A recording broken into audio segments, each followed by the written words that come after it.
नमस्कार, आप सुन रहे हैं रेडियो V1 90.8 FM और आज हमारे साथ एक बहुत ही विशेष मेहमान डॉक्टर अनुकृति उज्जैनिया। मेरी परिचय की मोहताज नहीं है, एडिशनल सुपरिटेंडेंट पुलिस है और बहुत ही कहा जाए तो दमदार और खुर्राट महिला है। जैसा कि पुलिस का अपना एक ध्येय वाक्य है, तो उसमें भय, अपराधियों में भय रहता है आपसे, और उस अपराधियों के ऊपर भय के साथ साथ अपने हृदय में एक कहीं न कहीं स्त्रीयोचित एक मातृत्व का गुण रखती है। एक संस्थान चलाती है मनस्वा, जो तो सबसे पहले तो बताइए मैडम, ये हमारे इस स्टूडियो में स्वागत है आपका।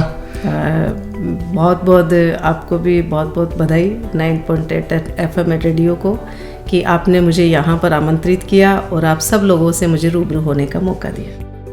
बहुत राजस्थान पुलिस सेवा की बहुत बड़ी अधिकारी हैं आप, और पुलिस के साथ साथ जैसा मैंने बताया अपने हृदय में एक ममत्व, एक महिला होने का जो रखती है। तो ये मनस्वा संस्था क्या है? मनस्वा बेसिकली एक विचार है और एक ये संकल्पना है वेलफेयर सोसाइटी को डेवलप करने की।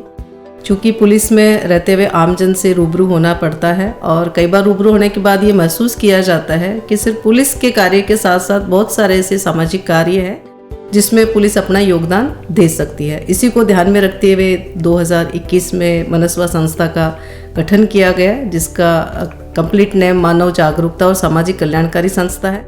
और इसमें खास तौर से पुलिस से जुड़े हुए वर्ग, महिलाएं, बालिकाएं, युवा, वृद्धजन या अन्य दूसरे जो इश्यूज है उनके ऊपर इस संस्था के द्वारा काम किया जाता है। मैंने देखा जब से आपने ज्वाइन किया बहुत सा दबाव रहता है। पुलिस की सर्विसेज ही ऐसी है अपने आप में, जहां क्या मालूम जॉब सेटिस्फेक्शन मिलता होगा या नहीं मिलता, मैं नहीं जानता, लेकिन कहीं ना कहीं दबाव ज्यादा रहता है, नफरी कम रहती है। लेकिन इसके उपरांत भी जैसे आपने जालोर में बहुत से कार्य किए आपने, महिलाओं के लिए, लड़कियों के लिए, बच्चियों के लिए, और जहां भी मैंने देखा आप जब भी वैसे ही गुजरती हैं तो बच्चियों का आपके प्रति बड़ा आकर्षण और बड़ा स्नेह रहता है उनके प्रति। तो जालोर में पिछले दिनों में आपने इस संस्था के माध्यम से क्या क्या किया? जब जालोर में मैंने ज्वाइन किया था फरवरी 2021 में, उस समय चूँकि यहाँ के एटमॉस्फेयर को जानकारी की तो पता चला कि यहाँ अभी बहुत सारे ऐसे इश्यूज़ हैं हमारे समाज में। बहुत सारे ऐसे बालिकाओं के इश्यूज़ है, बहुत सारे महिलाओं के इश्यूज़ है, बहुत सारे युवाओं के ऐसे इश्यूज़ है जिस पर काम करने की ज़रूरत है। और चूँकि बेंगे लेडी ऑफिसर, बेंगे पुलिस ऑफिसर, बहुत सारे बालिकाओं के संपर्क में भी मेरा आना होता है। रोड सेफ्टी हमारा एक मुख्य मुद्दा रहता है पुलिस का, उस दौरान भी हमें उनसे रूबरू होने का मौका मिलता है। तो फर्स्ट बार जब मैं यहाँ कॉलेज में जो राज्य सरकार की योजनाएं हैं, जिसमें काली देवी मेघावी योजना है, देवनारायण योजना है, उसके अंतर्गत बालिकाओं को स्कूटी का वितरण हुआ था। और चूँकि स्कूटी बालिकाओं को मिल रही थी तो इसलिए मेरा दायित्व था कि मैं उन्हें ट्रैफिक नियमों के बारे में जानकारी दूँ। तो जब उनसे ट्रैफिक नियमों के बारे में मैं जानकारी देने के लिए रूबरू हुई तो उन बालिकाओं ने यह मांग करी कि चूँकि राज्य सरकार ने हमको स्कूटी दी है, ये राज्य सरकार का एक बहुत अच्छा इनिशिएटिव है, परंतु हम ग्रामीण परिवेश से हैं और हमारे यहाँ पर स्कूटी चलाने के प्रशिक्षण की कोई व्यवस्था नहीं है। चूँकि मुझे लगा कि उनकी मांग जायज़ थी और एज ए पुलिस ऑफिसर मुझे लगा मैं ये कर सकती हूँ। तो यहाँ पर मैंने उनकी ट्रेनिंग की व्यवस्था करी और करीब हमने 70 बालिकाओं को यहाँ अपने कॉलेज ग्राउंड में इसके स्कूटी के प्रशिक्षण में हमने उनको सक्षम बनाया, उनके लर्निंग लाइसेंस बनाए। और मैं ये भी कहना चाहूँगी कि तत्कालीन जिला कलेक्टर नम्रता वर्षनी मैडम के सहयोग से हमने उनको परमानेंट लाइसेंस बना के भी दी है।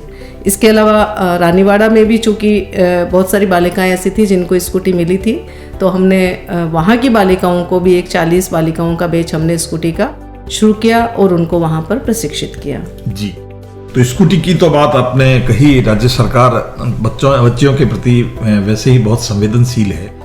और इसके अलावा सिलाई के भी आपने कुछ केंद्र और कई महिलाओं को स्वरोजगार से भी जोड़ा है और उसके साथ साथ प्रशिक्षण भी दिया है ताकि वे अपने पैरों पर खड़ी हो सके।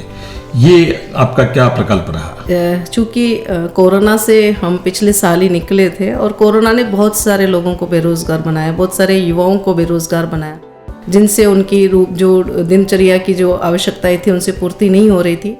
और मुझे लगा कि महिलाएं बहुत मेहनती होती है, उनके ऊपर एक परिवार की जिम्मेदारी होती है, तो क्यों नहीं उनको इस प्रकार की एक स्किल, उनमें इनको एक कला को डेवलप किया जाए कि जिससे वो घर बैठ के अपना रोजगार ले सके, उनको कहीं बाहर नहीं जाना पड़े।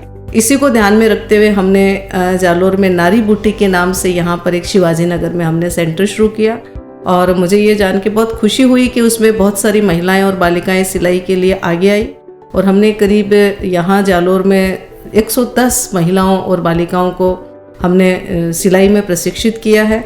और आज सब जो महिलाएं हैं वो अपने अपने घर पर जाके और अपना कार्य कर रही है, अब सिलाई कार्य कर रही है। इसके साथ ही जालोर में ही नहीं, क्योंकि जब जालोर में शुरुआत तो बहुत सारी दूसरी जगह की महिलाओं ने भी ये मांग की कि हमारे को भी ये सिखाया जाए, तो बागरा में भी हमारा वहाँ आंगनबाड़ी केंद्र है, कलेक्टर साहब के सहयोग से, महिला अधिकारिता के सहयोग से हमने वहाँ पर भी एक हमारा सेंटर चालू किया हुआ है, जिसमें करीब 40 बालिकाओं को हम प्रशिक्षित कर चुके हैं, और अभी भी वो सेंटर हमारा आज भी लगातार कार्यरत है। सिलाई वाला जी, और सिलाई के साथ तो ब्यूटी पार्लर का भी शायद आपने कुछ उनको हाँ, चूँकि हमारी स्वरोजगार से जुड़ा हुआ हमारी जो युवा बालिकाएं हैं और आजकल जिस प्रकार का माहौल है, अपने आप को अपनी पर्सनालिटी को डेवलप करना, अपना मेक ओवर करना, तो डेफिनेटली मुझे लगता है कि जो नई हमारी बालिकाएं हैं उनके लिए कि रोज़गार का बहुत अच्छा साधन हो सकता है।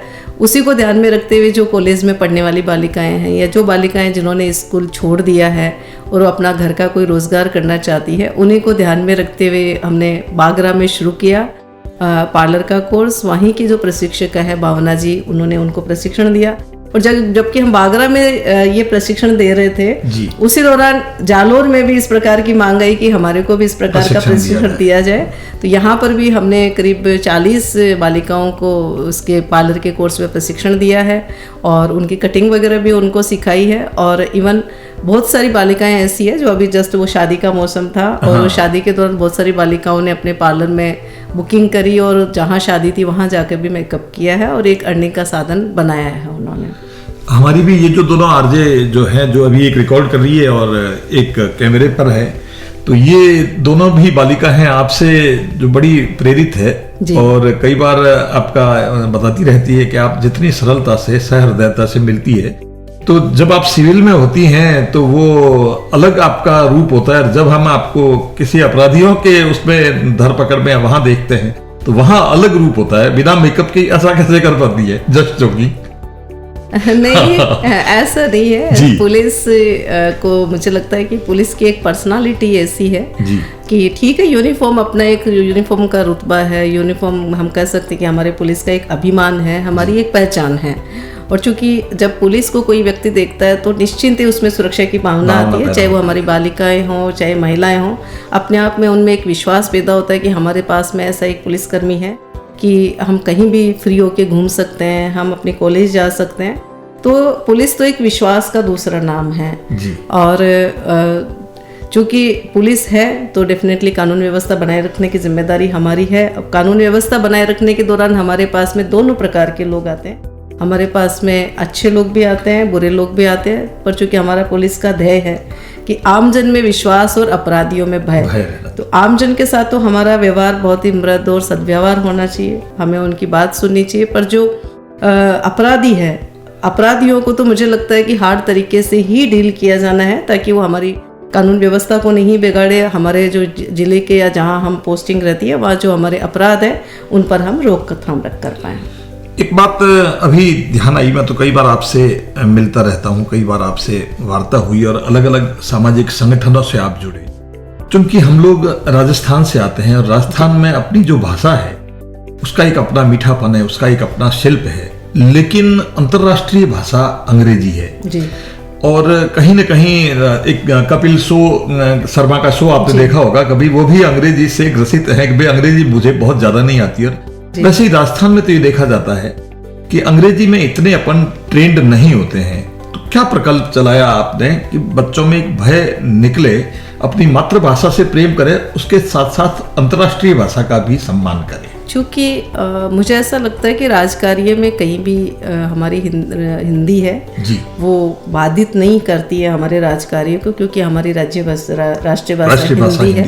पर चूँकि अब आजकल आधुनिकीकरण का ज़माना है, ग्लोबलाइजेशन का ज़माना है, हमारे बच्चे बाहर जाके एजुकेशन प्राप्त करते हैं, तो चूँकि जहाँ भी आप जाते हैं वहाँ की जब तक भाषा की पकड़ हमारे पास में नहीं होगी, हम वहाँ के लोगों को नहीं समझ पाएंगे, वहाँ के कल्चर को नहीं समझ पाएंगे। और इसको ध्यान में रखते हुए ज़रूरी है कि हमें अंग्रेज़ी आए। और सेकंड ये कि जो भी हमारे एग्ज़ाम होते हैं, कॉम्पिटिटिव एग्ज़ाम होते हैं, उसमें भी एक सब्जेक्ट अंग्रेज़ी का होता है। हमारी बालिकाएं, जैसे मुझे ही ले लीजिए आप कि मैं ग्रामीण परिवेश से हूँ, और उस परिवेश से हूँ कि जहाँ 6th क्लास में थे तो हमारे ABCD शुरू हुई थी। और मुझे कहते हुए बिल्कुल भी ये शर्म नहीं आती कि आज भी मुझे अंग्रेजी का एक बहुत बड़ा फोबिया है। मुझे लगता है कि अगर मैं अंग्रेजी में पारंगत होती तो मैं बहुत सारा ऐसे एजुकेशन और अच्छा एजुकेशन में प्राप्त कर सकती थी, बहुत अच्छा मटेरियल में और पढ़ सकती थी। और उसी को ध्यान में रखते हुए चूँकि हमारी बच्चियाँ ग्रामीण परिवेश से होती है, कंपटीशन देना होता है, तो उनमें एक अंग्रेजी को लेके फियर होता है, एक डर होता है। तो उस डर को दूर करने के लिए उनका एक बेसिक नॉलेज, उनकी ग्रामर, उनको किस प्रकार से डेवलप किया जाए ताकि उनका वो फियर खत्म हो। और उसी को ध्यान में रखते हुए हमने, चूँकि हमारे यहाँ पे एक सावित्रीबाई छात्रावास है, उसका कॉलेज स्तर का है, जो बच्चियाँ 1st ईयर, 2nd ईयर की, 3rd ईयर की है, और वो सब कंपटीशन दे रही हैं। तो उनके लिए हमने एक अंग्रेजी का कोर्स चालू करवाया। और आप विश्वास करेंगे कि जब हमारा कोर्स ख़त्म हुआ और माननीय कलेक्टर साहब निशांत जैन साहब को हमने उसमें बुलाया था, और निशांत जैन साहब के साथ में लड़कियों ने अपने आप को अंग्रेजी में प्रेजेंट किया, अंग्रेजी में अपनी कविताएं सुनाई। तो इससे ये लगा कि अंग्रेजी सिर्फ उन्होंने भाषा ही नहीं सीखी है, उसके साथ में उन्होंने एक कॉन्फिडेंस भी बिल्डअप किया है, कॉन्फिडेंस भी डेवलप हुआ है। और डेफिनेटली उनको प्रतियोगी परीक्षाओं में और अपने आगे की शिक्षा ग्रहण करने में अंग्रेजी का फायदा मिलेगा। बिल्कुल बिल्कुल। तो बाल अधिकारिता विभाग से भी आपने जुड़ी, जैसे आपने बताया कि सावित्रीबाई जो फुले हॉस्टल था, उनकी बच्चियों को आपने लिया। बाल अधिकारिता विभाग में भी आपने कुछ इन बच्चों को, हमारी जो संस्था है मनस्वा, यहाँ पर उन्होंने विभिन्न विभागों के साथ में काम किया। सामाजिक न्याय अधिकारिता विभाग के साथ में अंग्रेजी सीखो वाला प्रशिक्षण प्राप्त हुआ है। इसके अलावा जो कोचिंग क्लासेस अभी हम करेंगे वो भी सामाजिक न्याय अधिकारिता के साथ में है। हमारा सिलाई ब्यूटी पार्लर का प्रशिक्षण है, वो ये बाल अधिकारिता के साथ में हमने मिलके किया है। स्कूटी सिखाओ वाला हमने जिला प्रशासन के साथ में मिलके किया है। और पुलिस और एजुकेशन विभाग के साथ में मिलके भी हमने यहाँ जो निर्भया स्क्वाड है, खासतौर से महिलाओं की सुरक्षा के लिए हमने एक स्पेशल दल, जिसको हमने शक्ति दल का नाम दिया है, उसको भी हमने जयपुर से हर्षवर्धन अग्रवाला जी जो मेरे SP है, उनके मार्गदर्शन में हमने उनको प्रशिक्षण दिलवाया है। और उसके बाद में हमारी जितनी भी जालोर की महिला पुलिसकर्मी है, हमने पुलिस लाइन में उनको प्रशिक्षित किया, एज ए प्रशिक्षक प्रशिक्षित किया है।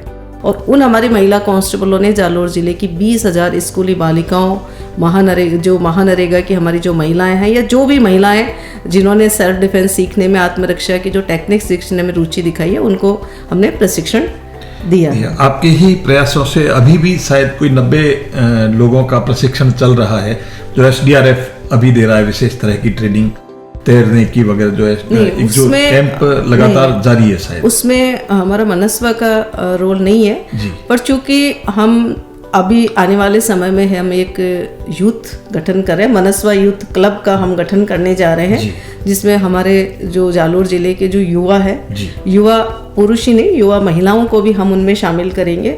और उसमें हमारा उद्देश्य खास तौर से युवाओं को किस प्रकार युवाओं का हम शारीरिक, मानसिक और बौद्धिक विकास कर पाए कि वो हमारी समाज की मुख्य धारा से जुड़े।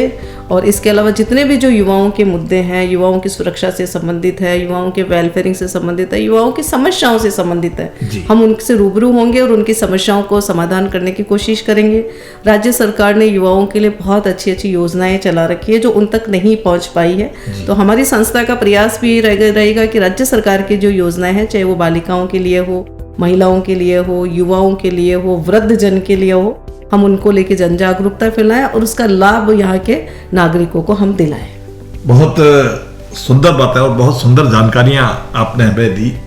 आप सुन रहे हैं रेडियो V1 90.8 FM, और जैसा कि मैंने आपको बताया, मनस्वा संस्थान तो एक अपने चलाती ही है, उसके साथ साथ राजस्थान पुलिस की बहुत ही वरिष्ठ अधिकारी हैं श्रीमती अनुकृति जी उज्जैनिया से हम वार्ता कर रहे थे और बहुत शुभकामनाएं देते हैं कि आपने हमारे रेडियो के माध्यम से हमारे दर्शकों को और श्रोताओं को इतनी अच्छी जानकारी दी और हमारे इस जालोर को आपने इतनी आपकी पुलिस की सेवाओं के साथ साथ और जो ये गतिविधियां करके एक नई राह, नया एक आयाम दिया, इसके लिए हम आपको शुभकामनाएं देते हैं, धन्यवाद देते हैं और बधाई देते हैं कि भविष्य में भी आप लगातार इसी रूप में सक्षम रहें और इसी तरह के कार्य करते रहें। बहुत बहुत शुभकामनाएं, बहुत बहुत धन्यवाद आपका। नहीं, मैं धन्यवाद तो आपको भी देना चाहूँगी V1 90.8 FM को, क्योंकि आपने समय समय पर मुझे यहाँ बुलाकर हमारा जो जनता को जो मैसेज देना रहता है, हमारी जो अपेक्षाएं जनता को होती है, उस तक आपने जनता तक पहुंचाया, हमको जनता तक पहुंचाया। आपका और सभी सुनने वालों को मेरा बहुत बहुत धन्यवाद।